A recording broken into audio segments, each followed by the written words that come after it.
Hello friends, എല്ലാവർക്കും good morning. അപ്പോൾ പത്തരമാറ്റിൻ്റെ ഇന്നത്തെ ഒരു സൂപ്പർ ഹിറ്റ് വിശേഷത്തിലേക്ക് എല്ലാവർക്കും സ്വാഗതം. അങ്ങനെ നമ്മുടെ ചന്തുമോളെ കാണിക്കുന്നത്. അപ്പോൾ റൂമിലിരുന്ന് ചന്തുമോള് കളിച്ചുകൊണ്ടിരിക്കുകയായിരുന്നു. ആ സമയത്ത് ദേവയാനി ഓടി വന്നിട്ട് എൻ്റെ മോളെ എന്ന് പറഞ്ഞുകൊണ്ട് ഒച്ചത്തിലൊരു വിളി. അപ്പോൾ കൊച്ചിന് ഭയങ്കര സന്തോഷം. മുത്തശ്ശി ഇത് എപ്പോൾ വന്നു മുത്തശ്ശി എന്ന് പറയുകയാണ്. അപ്പോൾ നമ്മുടെ നയനയാണെങ്കിൽ അതെ ആദർശേട്ടൻ സ്കൂളിൽ നിന്ന് നേരെ ഇങ്ങോട്ട് കൂട്ടിക്കൊണ്ടുവരികയായിരുന്നു. നാളെ ചടങ്ങുകളെല്ലാം നടക്കാനായിട്ട് പോവുമല്ലേ, അപ്പോൾ കൊച്ചൊരു ദിവസം ഇവിടെ നിൽക്കട്ടെ എന്ന് ആദർശേട്ടൻ പറഞ്ഞു. അങ്ങനെ ഞങ്ങൾ കൂട്ടിക്കൊണ്ട് വന്നതെന്നും പറയുകയാണ്. അപ്പോൾ മോൾക്ക് ഇവിടെ വന്നപ്പോൾ ഇഷ്ടമായോ? അമ്മയും അച്ഛയും കണ്ടു കഴിഞ്ഞപ്പോഴേക്കും മോൾക്ക് ഇഷ്ടമായി എന്നൊക്കെ ഇങ്ങനെ ചോദിച്ചപ്പോഴേക്കും എനിക്ക് ഇഷ്ടമായി. അല്ല മുത്തശ്ശി ഇവിടെ നിൽക്കാനാണോ വന്നത്? പിന്നെ അല്ലാതെ നാളെ അമ്മയുടെ ചടങ്ങല്ലേ, അപ്പം നമുക്ക് ഇവിടെ നിൽക്കണ്ടേ? നിൽക്കണം. മുത്തശ്ശി വരുമോ എന്ന് ചോദിച്ചപ്പോഴേക്കും മുത്തശ്ശി വരുമോ എന്നൊക്കെ ചോദിച്ചപ്പോഴേക്കും പിന്നെ അല്ലാതെ മുത്തശ്ശിയൊക്കെ വരും. അപ്പോൾ മുത്തശ്ശൻ വരുമോ എന്ന് ചോദിക്കുകയാണ്. പിന്നെ അല്ലാതെ മുത്തശ്ശൻ ഏതായാലും വരൂല്ലേ മോളെ. മുത്തശ്ശൻ്റെ കാര്യം അറിയാലോ, മുത്തശ്ശനെ പിണക്കമാണെന്ന്. മുത്തശ്ശൻ്റെ പിണക്കം മാറിയിട്ടില്ല അത്രേ. അതുകൊണ്ട് മോള് വീട്ടിൽ ചെല്ലുമ്പോൾ മുത്തശ്ശന് നല്ല വഴക്ക് പറയണം. ഇത്രയും വാശി പാടില്ല കേട്ടോ എന്നും പറഞ്ഞുകൊണ്ട് മോള് നല്ല വഴക്ക് പറഞ്ഞിട്ടുണ്ടെങ്കിൽ മോള് പറയുന്നത് മുത്തശ്ശൻ കേട്ടാലോ, ഞാൻ അവിടെ ചെന്ന് കഴിയുമ്പോൾ വഴക്ക് പറയാലോ എന്ന് പറയുകയാണ്. അപ്പോൾ പിന്നീട് കാണിക്കുന്നത് നമ്മുടെ മൂർത്തി മുത്തശ്ശനെയാണ്. അപ്പോൾ മൂർത്തി മുത്തശ്ശന് ഫോണിൽ എന്തൊക്കെയോ ഇങ്ങനെ നോക്കിക്കൊണ്ടിരിക്കുക. ആ സമയത്ത് മുത്തശ്ശി വന്നിട്ട് എന്തെങ്കിലും ഇദ്ദേഹം നോക്കിക്കൊണ്ടിരിക്കുന്നതെന്ന് ചോദിക്കുകയാണ്. അല്ല നാളെ നയനമോളുടെ ആ ഒരു ചടങ്ങാണല്ലോ. അതെ ചടങ്ങാണ്. ഇദ്ദേഹം വരുന്നില്ല എന്നല്ലേ പറഞ്ഞത്? പിന്നെ എന്തിനാ അതിനെക്കുറിച്ച് ആലോചിക്കുന്നത്? ഇദ്ദേഹം വരാത്തത് കൊണ്ട് ഇനി ആ കാര്യത്തെക്കുറിച്ച് പറയണ്ടല്ലോ. അതല്ല, എനിക്ക് ആ ചടങ്ങ് ലൈവായിട്ട് തന്നെ കാണണം. ലൈവായിട്ടോ? ഇദ്ദേഹം എന്തൊക്കെയാണ് പറയുന്നത്? എനിക്കൊന്നും മനസ്സിലാവുന്നില്ല. ഞാൻ പറഞ്ഞു തരാം. അതായത് തനിക്ക് ഫോണിൽ വീഡിയോ കോൾ ചെയ്യാനായിട്ട് അറിയാവോ? അയ്യോ, വീഡിയോ കോള് ഇങ്ങോട്ട് വിളിക്കാൻ നേരത്ത് ഞാൻ എടുത്ത് സംസാരിക്കാറൊക്കെ ഉണ്ട്. പക്ഷേ എനിക്ക് അങ്ങോട്ട് വിളിക്കാനൊന്നും അറിയില്ല. ഈ ഫോണിനെ കുറിച്ചുള്ള വിവരമൊന്നും എനിക്കില്ല. അത് ഇദ്ദേഹത്തിന് അറിയാവുന്ന കാര്യമല്ലേ എന്നിങ്ങനെ പറഞ്ഞപ്പോഴേക്കും അങ്ങനെയാണെങ്കിലേ താൻ ഈ കാര്യങ്ങളൊക്കെ പഠിക്കണം. ഈ സമയത്തോ ഈ വയസ്സാങ്കാലത്താണ് ഞാനിനി ഈ ഫോണൊക്കെ പഠിക്കാനായിട്ട് പോകുന്നത്? അതിൻ്റെ കാര്യമൊന്നുമില്ലെന്നേ. കാര്യമുണ്ട്. കാരണം താൻ നാളെ ചടങ്ങിന് പോകാൻ നേരത്ത് അവിടെ നിന്ന് എന്നെ വീഡിയോ കോൾ വിളിക്കണം. അതിനുശേഷം എനിക്ക് അവിടുത്തെ ചടങ്ങുകളെല്ലാം ലൈവായിട്ട് കാണാമല്ലോ. അയ്യോ, എന്തിനാ ഇദ്ദേഹം ഇങ്ങനെ വാശി പിടിക്കുന്നത്? ഇത്തരത്തിലുള്ള ആഗ്രഹം ഉണ്ടായിരുന്നെങ്കിൽ പിന്നെ ആ പിണക്കമെല്ലാം മറന്നിട്ട് ഞങ്ങളോടൊപ്പം വരാൻ പാടില്ലേ? വസുന്ധരയ്ക്ക് കാര്യങ്ങൾ പറഞ്ഞാൽ മനസ്സിലാവില്ലേ? ഞാൻ എന്തുകൊണ്ടാണ് പിണങ്ങിയിരിക്കുന്നതെന്ന് വസുന്ധരയ്ക്ക് നന്നായിട്ട് തന്നെ അറിയാലോ. പിന്നെ എന്തിനാ എന്നോട് ഓരോ ചോദ്യങ്ങളും ചോദിച്ച് ഇങ്ങനെ എന്നെ ബുദ്ധിമുട്ടിക്കുന്നത്? എങ്കിൽ പിന്നെ ഞാനൊരു കാര്യം ചെയ്യാം. ഞാൻ അവിടെ ഫോട്ടോ ഒക്കെ എടുക്കുമല്ലോ. ആ സമയത്ത് ഫോട്ടോയും വീഡിയോ ഒക്കെ കാണിച്ചു തരാം. പറ്റില്ല, എനിക്ക് അവിടെ നടക്കുന്നത് ലൈവായിട്ട് തന്നെ കാണണം. അതുകൊണ്ട് താൻ ഏതായാലും ഫോണിൽ പഠിച്ചേ മതിയാവുള്ളൂ എന്ന് വസുന്ധരയോട് പറയാണ്. ഇദ്ദേഹത്തിൻ്റെ ഒരു വാശിയെ ഇങ്ങനെ വാശി കാണിക്കേണ്ടെന്ന് ഒരു കാര്യമില്ല കേട്ടോ. ഞാൻ പഠിപ്പിച്ച് തരാടോ എന്നും പറഞ്ഞുകൊണ്ട് ഫോണിൽ കുറേ കാര്യങ്ങൾ പഠിപ്പിച്ചു കൊടുക്കുക മുത്തശ്ശിക്ക്. അങ്ങനെ അതിന് ശേഷം മുത്തശ്ശിയോട് പറയണം, ഇനി താൻ അങ്ങോട്ട് മാറി നിൽക്ക്. എന്നിട്ട് അങ്ങോട്ട് മാറി നിന്നിട്ട് താൻ എന്നെ വീഡിയോ കോൾ വിളിക്കുക. ഞാൻ നോക്കട്ടെ തനിക്കറിയാവുന്ന. ശരി, ഞാനൊന്ന് ട്രൈ ചെയ്ത് നോക്കാം എന്നും പറഞ്ഞുകൊണ്ട് നമ്മുടെ മുത്തശ്ശി നേരെ ഹാളിലേക്ക് ചെല്ലുക. ഹാളിലേക്ക് ചെന്നിട്ട് നമ്മുടെ മുത്തശ്ശനെ വീഡിയോ കോൾ വിളിക്കാനായിട്ട് ശ്രമിച്ചുകൊണ്ടിരിക്കുക. പക്ഷേ മുത്തശ്ശി മറന്നുപോയി. മുത്തശ്ശൻ എന്തൊക്കെയാണ് പറഞ്ഞു കൊടുത്തതെന്നുള്ള കാര്യം മുത്തശ്ശൻ അങ്ങോട്ട് മറന്നുപോയി. മുത്തശ്ശി ഇതിൽ തന്നെ ഇങ്ങനെ നോക്കിക്കൊണ്ടിരിക്കുക. പക്ഷെ ഇതെന്താ ഒന്നും മനസ്സിലാവുന്നില്ല. അപ്പം മുത്തശ്ശനാണെങ്കിൽ ഇയാളെന്താ വിളിക്കാത്തത്? കുറേ നേരം പോയിട്ട് ഇതുവരെ വിളിക്കുന്നില്ലല്ലോ. ഗതി കേട്ട മുത്തശ്ശനാണെങ്കിൽ തിരിച്ച് വിളിക്കുകയാണ്. തിരിച്ചു വിളിച്ചപ്പോൾ അയ്യോ ഇദ്ദേഹം എന്നെ വിളിക്കുവാണല്ലോ എന്ന് പറഞ്ഞുകൊണ്ട് മുത്തശ്ശി ആ കോൾ എടുക്കുകയാണ്. ഇതെന്തിനാ ഇദ്ദേഹം എന്നെ ഇങ്ങോട്ട് വിളിച്ചത്? ഞാൻ അങ്ങോട്ട് വിളിക്കാനായിട്ട് ഒരുങ്ങായിരുന്നു. അതിന് മുമ്പ് തന്നെ ഇദ്ദേഹം ഇങ്ങോട്ട് വിളിച്ചോ? എന്താണ് എന്നൊക്കെ ഇങ്ങനെ ചോദിക്കുകയാണ്. അതെ വസുന്ധരേ, എത്ര നേരെ വിളിക്കാന്ന് പറഞ്ഞിട്ട്, എന്നിട്ടെന്താ ഇതുവരെ വിളിക്കാതിരുന്നത്? അതുകൊണ്ടല്ലേ ഞാൻ അങ്ങോട്ട് തിരിച്ചു വിളിച്ചത്. അത് പിന്നെ എനിക്ക് ഇതങ്ങോട്ടൊന്നും മനസ്സിലാവുന്നില്ല എന്ന്. ഞാനിത് പഠിച്ച് വരുന്നല്ലേ ഉള്ളൂ. അപ്പോൾ ദാ വരുന്നു പുറകെ കൂടി നമ്മുടെ അനി. അപ്പോൾ അനി ഒരു കാഴ്ച കാണുകയാണ്. അപ്പോൾ അനി നേരെ അങ്ങോട്ട് വന്നിട്ട് ആഹാ കൊള്ളാലോ, രണ്ടുപേരും കൂടി വീഡിയോ കോൾ വിളിച്ച് കളിക്കുകയാണല്ലേ. ഇതേതായാലും നല്ല ഏർപ്പാടായി. മുത്തശ്ശൻ ആ റൂമിൽ മുത്തശ്ശി ഹാള് വന്നിരുന്നിട്ട് വീഡിയോ കോൾ വിളിക്കുന്നു. ഇത് നല്ല ഏർപ്പാടാണല്ലോ എന്നിങ്ങനെ പറയാണ്. അത് പിന്നെ മോനെ അനി, എനിക്ക് മോൻ്റെ മുത്തശ്ശൻ എങ്ങനെ ഫോണിനെ കുറിച്ച് ഓരോരോ കാര്യങ്ങളൊക്കെ പറഞ്ഞു തരികയായിരുന്നേ. ഇതൊക്കെ അറിഞ്ഞിരിക്കണമല്ലോ മോനെ, അതുകൊണ്ടാണ്. അതേതായാലും നന്നായി മുത്തശ്ശി, കാര്യങ്ങളൊക്കെ അറിഞ്ഞിരിക്കണം, അതാണല്ലോ വേണ്ടത്. അതെ മുത്തശ്ശി, ഏതായാലും എനിക്ക് ഇഷ്ടപ്പെട്ടു. നിങ്ങൾ രണ്ടുപേരുടെയും ആ സ്നേഹമേ, അത് ഒരിക്കലും ആയില്ല എന്ന് എനിക്കിപ്പോൾ മനസ്സിലായി. അവിടെ ഇവിടെ നിന്നുകൊണ്ട് വീഡിയോ കോൾ വിളിച്ച് കളിക്കുന്നു. നടക്കട്ടെ നടക്കട്ടെ എന്നൊക്കെ ഇങ്ങനെ ആനി പറയാണ്. അങ്ങനെ നമ്മുടെ മുത്തശ്ശിയാണെങ്കിലും ഒന്ന് പോവാനേ. അപ്പോഴേക്കും മുത്തശ്ശിനെ അവിടെ കോൾ വെക്കുകയും ചെയ്തു. അതിനുശേഷം നമ്മുടെ മുത്തശ്ശി നേരെ പതുങ്ങി നേരെ മുത്തശ്ശിൻ്റെ റൂമിലേക്ക് ചെല്ലുകയാണ്. അയ്യോ, എനിക്ക് ഇതൊന്നും മനസ്സിലാവുന്നില്ല. ഒരു കാര്യം ചെയ്യാം, ഞാൻ ശരിക്കും ഒന്നും കൂടി പഠിപ്പിച്ചു തരാം. താൻ ഇനി എപ്പോഴാണ് ഇതെല്ലാം പഠിക്കുന്നത്? എനിക്ക് ഇതിനെ കൊണ്ടൊന്നും പറ്റില്ലെന്നേ. അങ്ങനെ പറ്റില്ലെന്ന് പറഞ്ഞ കാര്യങ്ങൾ നടക്കോ? കറക്റ്റായിട്ട് എല്ലാ കാര്യങ്ങളും ചെയ്യണ്ടേ? അതുകൊണ്ട് ഞാൻ പറഞ്ഞു തരാം എന്ന് പറഞ്ഞുകൊണ്ട് വീണ്ടും നമ്മുടെ മുത്തശ്ശനാണെങ്കിലും മുത്തശ്ശിക്ക് കാര്യങ്ങളെല്ലാം പറഞ്ഞു കൊടുക്കുകയാണ്. അങ്ങനെ പിന്നീട് കാണിക്കുന്നത് ആദർശ് ഇങ്ങനെ പുറത്ത് പോയി വല്ലാത്തൊരു ടെൻഷനിലോടെ ഇങ്ങനെ നിൽക്കുകയാണ്. ആ സമയത്താണ് നയന അങ്ങോട്ട് വരുന്നത്. ആദർശേട്ടൻ എന്താ ഇവിടെ നിൽക്കുന്നത് എന്നിങ്ങനെ ചോദിച്ചു കഴിഞ്ഞപ്പോഴേക്ക് ഇല്ല, ഞാൻ നാളത്തെ ചടങ്ങിനെ കുറിച്ച് ആലോചിച്ചാണ്. എല്ലാവരും വരുമല്ലോ അല്ലേ? ആ കാര്യം ആലോചിക്കുമ്പോൾ ചെറിയൊരു സങ്കടമൊക്കെ ഉണ്ട്. മുത്തശ്ശൻ വരില്ലല്ലോ. എനിക്ക് മുത്തശ്ശന് അങ്ങനെ ഒരു അവിടെ നിൽക്കാനായിട്ട് വലിയ താല്പര്യമില്ല നയനെ. എന്ത് ചെയ്യാനാ? മുത്തശ്ശന് വാശി പിടിച്ച് നിൽക്കുമ്പോൾ നമുക്കൊന്നും ചെയ്യാനായിട്ട് പറ്റില്ലല്ലോ ആദർശേട്ടാ. എനിക്ക് മുത്തശ്ശനെ വിളിക്കണമെന്ന് വല്ലാത്ത ആഗ്രഹമുണ്ട്. പക്ഷെ ഞാൻ വിളിച്ചു കഴിഞ്ഞാൽ മുത്തശ്ശൻ ഫോൺ എടുക്കില്ല.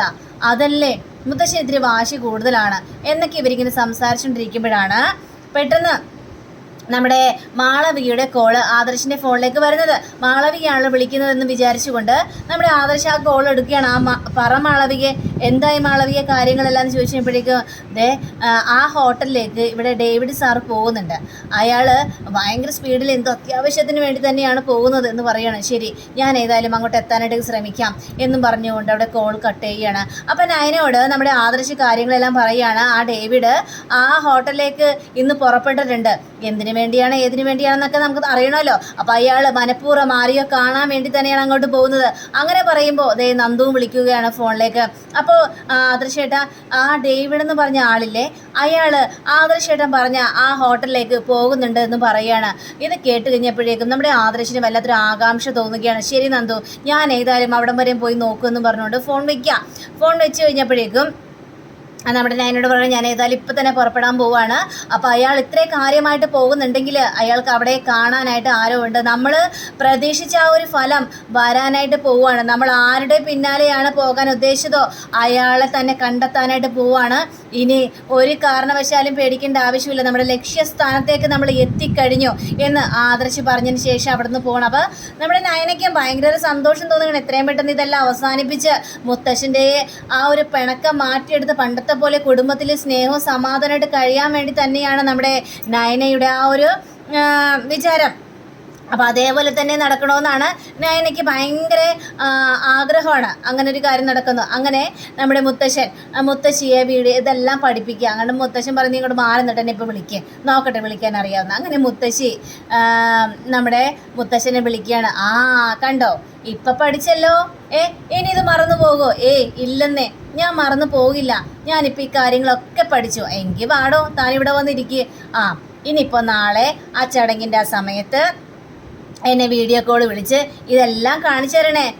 എൻ്റെ ദൈവമേ, ഇദ്ദേഹത്തിൻ്റെ ഒരു ആഗ്രഹം, കൊച്ചുമോളുടെ ആ ഒരു ചടങ്ങ് നടക്കുമ്പോൾ ഇദ്ദേഹത്തിൻ്റെ മനസ്സ് വല്ലാതെ തുടിക്കുന്നുണ്ടെന്ന് എനിക്ക് മനസ്സിലായി. അതുകൊണ്ടാണല്ലോ എന്നെ ഈ പ്രായത്തിലും ഈ വീഡിയോ കോളെല്ലാം വിളിക്കാനായിട്ട് പഠിപ്പിച്ചത്. ഇതൊക്കെ അറിഞ്ഞിരിക്കണം. ഈ പ്രായത്തിൽ ഇത് അറിഞ്ഞെന്ന് വിചാരിച്ച് എന്താ കുഴപ്പം? അല്ല, ഞാനൊരു കാര്യം പറയട്ടെ, എൻ്റെ പ്രായത്തിലുള്ളവരെന്താ ഈ വീഡിയോ കോളെല്ലാം വിളിക്കാൻ അറിയാവുന്ന ഇദ്ദേഹത്തിന് അറിയാവോ? അങ്ങനെയല്ല, നമ്മൾ അത്യാവശ്യത്തിന് ചില കാര്യങ്ങളെല്ലാം പഠിച്ചിരിക്കുന്നത് നല്ലതാണ്. അപ്പോൾ മറ്റുള്ളവരെ ആശ്രയിക്കേണ്ട കാര്യമൊന്നുമില്ലല്ലോ. പിന്നെ ഈ ഒരു വീഡിയോ കോൾ വന്നതിന് ശേഷമേ മക്കളെല്ലാവരും മാറിപ്പോയി.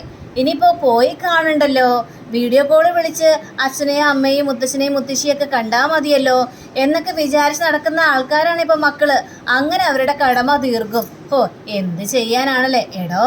കാലം മാറുന്നതിനനുസരിച്ച് നമ്മുടെ മനുഷ്യരുടെ സ്വഭാവം മാറ്റണമല്ലോ. അങ്ങനെയാണല്ലോ വേണ്ടത്. അതിന് അവരെയും കുറ്റം പറഞ്ഞിട്ട് കാര്യമില്ല എന്നും പറഞ്ഞ് ഇവർ ഓരോ കാര്യങ്ങളെല്ലാം സംസാരിക്കുകയാണ്. പിന്നീട് കാണിക്കുന്നത് നമ്മുടെ കനകത്തിനെയാണ്. അപ്പോൾ കനകമാണെങ്കിൽ നേരെ നയനയുടെ വീട്ടിലേക്ക് വന്നിരിക്കുക. അപ്പം നയനയുടെ വീട്ടിൽ വന്ന് കതക് തുറന്നത് നമ്മുടെ എലിസബത്ത് ആയിരുന്നു. അപ്പോൾ എലിസബത്തിനെ കണ്ടു കഴിഞ്ഞപ്പോഴേക്കും ഒരു ചമ്മി നാലൊരു അവസ്ഥയിലാണ് ഈ കനകം നിൽക്കുന്നത്. ആഹാ, ഇതാരാ വന്നിരിക്കുന്നത്, വാ വാ കയറി വന്നാട്ടെ എന്നും പറഞ്ഞുകൊണ്ട് കനകത്തെ വിളിച്ച് അകത്തേക്ക് കയറ്റിയാണ്. അപ്പോഴും ചമ്മി നാലൊരു അവസ്ഥയിൽ കണ്ണ് തുറക്കാൻ പോലും വരുന്നൊരവസ്ഥയിൽ നിൽക്കുക. അപ്പോൾ ദേവയാനിയും നയനയും കൂടി വരികയാണ്. നിങ്ങളിവിടെ ഉണ്ടായിരുന്നില്ലേ, പിന്നെ ഞങ്ങളിവിടെ ഇല്ലാതെ? അല്ല, നാളെ ചടങ്ങാണല്ലോ, അപ്പം ഞാനിങ്ങോട്ട് വന്നതാണ്. അപ്പം എലിസബത്ത് ആണെങ്കിൽ അതേ ഞാനേ മോഷണമൊന്നും നടത്തിയിട്ടില്ല കേട്ടോ, ഞാനതൊക്കെ നിർത്തി എന്നൊക്കെ പറഞ്ഞപ്പോഴേക്കും അയ്യോ അത് പിന്നെ ഞാനെന്ന് ചുമ്മാ ഒരു തമാശക്ക് എലിസബത്തിനെ ടെസ്റ്റ് ചെയ്യാൻ വേണ്ടി. അല്ല എനിക്കറിയാം എലിസബത്ത് അങ്ങനെയുള്ളൊരു ഇതല്ലെന്ന് എനിക്കറിയാം, എന്നാലും ചുമ്മാ ഒരു കളിതമാശക്ക് ചെയ്തതാണ്. ഓ ശരി ശരി ശരി, കളിതമാശയ്ക്കാണെങ്കിലും അത് എനിക്ക് അറിഞ്ഞു കഴിഞ്ഞപ്പോഴേക്കും ചിരിയാണ് വന്നതേ. കാരണം കനകത്തിൻ്റെ ഓരോരോ വക്രബുദ്ധികൾ, അല്ല സ്വഭാവം ഒന്ന് ടെസ്റ്റ് ചെയ്യാൻ വേണ്ടിയാണ്. എനിക്ക് വലിയ സ്വഭാവമൊക്കെ ഉണ്ട്, എന്നോട് മോശമായി പെരുമാറുന്നവരുടെ മുന്നിൽ ഞാനേ ഒരു വെടക്ക് സ്വഭാവം കൂടെ കാണിക്കും. അപ്പോൾ അത് കണ്ടു കഴിയാൻ നേരത്തെ ആൾക്കാർക്ക് അത്ര ദഹിക്കില്ല. പക്ഷേ എന്നോട് സ്നേഹം കാണിച്ചു നിൽക്കുന്നവരുടെ മുന്നിലേ ഞാനേ ശരിക്കും പറഞ്ഞാൽ മൂർത്തീസ് കമ്പനിയിലെ 916 സ്വർണം പോലെയാണ്. പറഞ്ഞ മനസ്സിലായോ? അയ്യോ മനസ്സിലായി. അപ്പോഴേക്കും ദേവയാനിയാണെങ്കിൽ നയനയാണെങ്കിൽ അമ്മേ ദേ അമ്മ പ്രവൃത്തി ചെയ്തില്ലേ, അതിൽ പിന്നെ ഈ കാര്യങ്ങളെല്ലാം പറഞ്ഞ് എലിസബത്ത് ആൻറ്റി ഓരോ ചിരിയാണ്. അങ്ങനെ എലിസബത്ത് പറയുകയാണ് ശരി എങ്കിൽ പിന്നെ ഞാൻ കുടിക്കാൻ എന്തെങ്കിലും എടുക്കാമെന്ന് പറഞ്ഞുകൊണ്ട് അകത്തേക്ക് കയറി പോവാണ്. അപ്പോൾ നമ്മുടെ കനകം പറയാണ് വീട്ടിൽ നിന്ന് ആരൊക്കെ വരും, നമ്മുടെ നവ്യൊക്കെ വരുമെന്ന് ചോദിച്ചപ്പോഴേക്കും ദേവയാനിയാണെങ്കിൽ നവ്യയും അഭിയും ജലജയൊന്നും വരാനായിട്ട് പോകുന്നില്ല.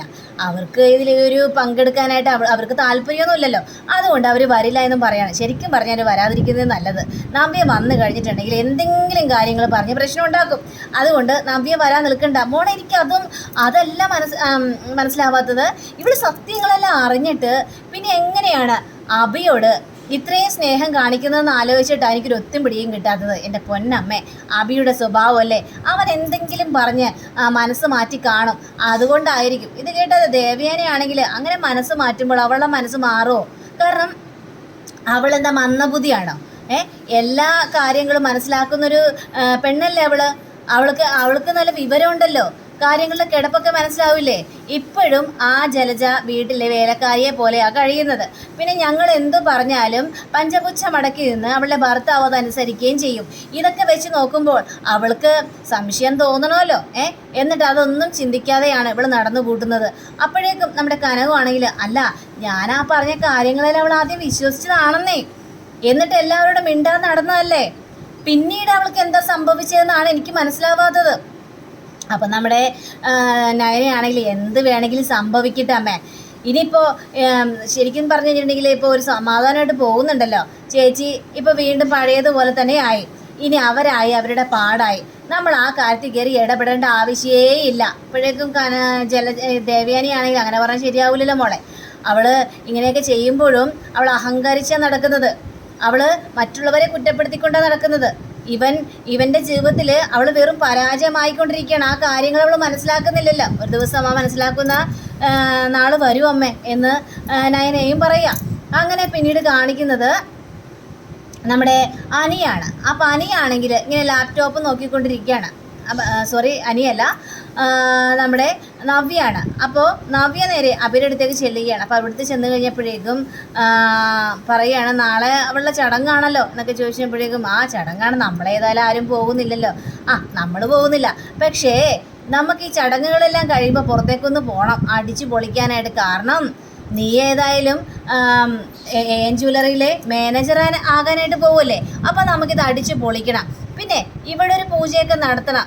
ഇവിടെ ഒരു കാക്ക കാഷ്ടിച്ചാൽ പോലും പൂജ നടത്തുന്ന ആൾക്കാരാണ്. നിനക്കിങ്ങനെ നല്ലൊരു ഭാഗ്യം വന്ന് അറിഞ്ഞപ്പോഴേക്കും ആരുടെ ഒരു പൂജ നടത്താനായിട്ട് തയ്യാറാവുന്നില്ല. പക്ഷേ ആ പൂജ നമുക്ക് നടത്തണം. അയ്യോ നവ്യേ, അതൊക്കെ വേണോ? അതിവിടെ ഒരു പ്രശ്നം ഉണ്ടാക്കല്ലേ? അയ്യടാ, പ്രശ്നം ഉണ്ടാക്കണേ ഞങ്ങൾ ഉണ്ടാക്കട്ടെ. എന്താ അവർക്ക് മാത്രമേ പൂജയും കാര്യങ്ങളെല്ലാം നടക്കാൻ പാടുള്ളൂന്നുണ്ടോ? എന്താ നമുക്ക് ചെയ്തുകൂടെ എന്നൊക്കെ ചോദിക്കുകയാണ്. എടാ, നീ നല്ല രീതിയിൽ തന്നെ വളരണം. അതെ, ഞാൻ കാരണമാണ് നിനക്ക് ഇത്രയും നല്ലൊരു ഓഫർ കിട്ടിയത്. കാരണം ഞാൻ വന്നതിന് ശേഷം ഏഞ്ചലറി വെച്ചടി കയറ്റമാണ്. അപ്പോൾ എന്നോടുള്ള നന്ദിയും കടപ്പാടുമാണ് നിനക്കൊരു ജോലി തരാനുള്ള കാരണം. പിന്നെ എനിക്കും കുറേ ഓഫറുകൾ വന്നായിരുന്നു. സിനിമയിലും മോഡലായിട്ട് വന്നതായിരുന്നു. എന്നിട്ട് ഞാനതെല്ലാം മാറ്റി വെച്ചതാണ്. എടി, നീ അങ്ങനെ മാറ്റി വെക്കേണ്ട കാര്യമൊന്നുമില്ല. നീ അതിലും തിളങ്ങണം. നീ പേരെടുത്ത് അതെ നിൻ്റെ അനിയത്തിമാരെക്കാളും പേരെടുക്കണമെന്നാണ് എൻ്റെ ആഗ്രഹം. ഇത് കേട്ട നവ്യാണെങ്കിൽ ഭയങ്കര സന്തോഷം നിൽക്കുകയാണ്. നയൻതാരനേക്കാളും ബിസിയുള്ള ഒരാളായിരിക്കണം നീ എന്ന് പറഞ്ഞപ്പോഴേക്കും അത്രയൊക്കെ വേണോ? അങ്ങനെയൊക്കെ ആയിട്ടുണ്ടെങ്കിലേ കൊച്ചിൻ്റെ കാര്യം ആര് നോക്കും? ആരെങ്കിലും ഇവിടെ ആരെങ്കിലും നോക്കോ? എല്ലാവരും ചന്തമോളിലെ പിന്നാലെയല്ലേ. അപ്പം നമ്മുടെ കൊച്ചിനെ നോക്കാനായിട്ട് ഇവിടെ ആരുമില്ല. ശരി, അങ്ങനെയാണെങ്കിൽ വേണ്ടെന്നേ. നിൻ്റെ ആഗ്രഹം എന്താണോ അതേപോലെ നടക്കണമെന്നാണ് എൻ്റെ ആഗ്രഹം എന്നും പറഞ്ഞുകൊണ്ട് കെട്ടിപ്പിടിക്കണം. അവൻ്റെ സ്വഭാവം ശരിക്കറിയാലോ. ഇവിടെ എങ്ങനെയെങ്കിലും അവിടെ നിന്ന് ഓടിക്കാനുള്ള പരിപാടിയാണ് ഇവൻ ചെയ്ത് കൂട്ടുന്നത്. അങ്ങനെ അനിയെ കാണിക്കുകയാണ്. അപ്പോൾ അനിയാണെങ്കിൽ ലാപ്ടോപ്പ് നോക്കിക്കൊണ്ടിരിക്കുക. ആ സമയത്താണ് നന്ദുവിൻ്റെ കോള് വരുന്നത്. അപ്പോൾ നന്ദു ചോദിക്കുകയാണ്, എന്താണ് നീ എന്നെ വിളിക്കാത്തത്? ഞാനിപ്പോൾ വിളിക്കണമെന്ന് വിചാരിച്ചേ ഉള്ളൂ. ബിസിയാണോ? ബിസി ഒന്നുമല്ല, നീ സംസാരിച്ചു നന്ദു. അല്ല നന്ദു, നീ നാളെ ചടങ്ങിന് വരില്ലേ? എപ്പോഴാണ് ചടങ്ങിന് വരുന്നത് എന്ന് ചോദിച്ചപ്പോഴേക്കും രാവിലെ തന്നെ ചടങ്ങിന് വരും. പിന്നെ ചടങ്ങിന് വരാതിരിക്കാനായിട്ട് കഴിയില്ല. അതെ എടാ, നീ ചടങ്ങിന് വരുമ്പോഴേ ഞാൻ എടുത്തുന്ന ഷർട്ടും പാൻറ്റും വേണോട്ട് ഇടാനായിട്ട്. അത് പിന്നെ അല്ലാതെ നമ്മൾ രണ്ടുപേരുടെ മനസ്സ് ഒരേപോലെയാണല്ലോ. ഞാനും പറയാനിരിക്കുകയായിരുന്നു, ഞാൻ മേടിച്ചെന്ന സാരി വേണം നീ ഉടുക്കാനായിട്ട്. ഏതായാലും നീ ആ കാര്യങ്ങളെല്ലാം പറഞ്ഞല്ലോ, ഒരുപാട് സന്തോഷമായി. അല്ല, ഞാനിപ്പോൾ പറഞ്ഞില്ലായിരുന്നെങ്കിൽ ഞാൻ മേടിച്ചെന്ന ഷർട്ടും പാൻറ്റും നീ ഇടില്ലായിരുന്നു അല്ലേ? അങ്ങനെയൊന്നുമില്ലടി. നീ മേടിച്ചെന്ന ഷർട്ടും പാൻറ്റും ഇടാതെ ഞാൻ എവിടെ പോകുന്നു? എനിക്കതല്ലേ ആഗ്രഹം എന്നൊക്കെ ഇവർ സംസാരിക്കുമ്പോഴാണ് ദാ വരുന്നു അവന്തിക ഒരു കിറ്റുമായിട്ട് വരികയാണ്. അപ്പം അങ്ങനെയും കാണിച്ചുകൊണ്ടാണ് നമ്മുടെ ഇന്നത്തെ റിവ്യൂ അവസാനിച്ചിരിക്കുന്നത്. അടുത്ത റിവ്യൂവിനെ കാത്തിരിക്കുക. സബ്സ്ക്രൈബ് ചെയ്യുക. എല്ലാവർക്കും നല്ലൊരു ദിനം ആശംസിക്കുന്നു. നമസ്കാരം. Thank you. See again. By.